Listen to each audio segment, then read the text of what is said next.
श्री सुखदेव जी बोले, हे राजन, दूसरे दिन प्रातःकाल श्री कृष्ण जी एवं बलराम जी अपने सखाओं के साथ गौएं चराने के लिए वन में गए। गौओं को चराने के लिए वहां हरी हरी घासें थी। अतः भगवान श्री कृष्ण उन्हें चरता देख अपने सखाओं से बोले, आओ हम खेल खेलें। उनके बाल सखाओं ने सहमति प्रदान की। तब वे आपस में मिलकर खेलने लगे। उस समय ग्रीष्म ऋतु थी। सूर्यदेव की प्रचंड गर्मी से भूतल जल रहा था, किंतु भगवान श्री कृष्ण की महिमा से वहाँ वसंत ऋतु की बहार छाई हुई थी। उस समय कंस का भेजा हुआ एक राक्षस प्रलंबासुर वेश बदलकर श्री कृष्ण जी एवं बलराम जी को मारने के उद्देश्य से ग्वाल बालों की टोली में आ मिला। भगवान लीला बिहारी उसे पहचान गए, फिर भी मित्र भाव प्रदर्शित कर उसे अपने साथ खेलने दिया।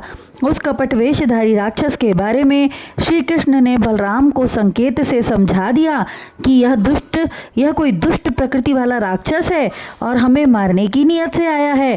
तत्पश्चात उन्होंने आंख मिचौली वाला खेल खेलने का निश्चय किया, जिसे सुनकर प्रलंबासुर अत्यंत प्रसन्न हो गया। श्री कृष्ण जी ने खेल के लिए दो पक्ष बनाए, जिसमें कुछ ग्वाल बलराम की तरफ हो गए तथा कुछ मुरली मनोहर की तरफ, और यह निश्चय किया कि जो पक्ष हारेगा वे दूसरी ओर के ग्वालों को अपनी पीठ पर बैठाकर पर्वत तक ले जाएं। खेल खेलते समय श्री कृष्ण जी हार गए।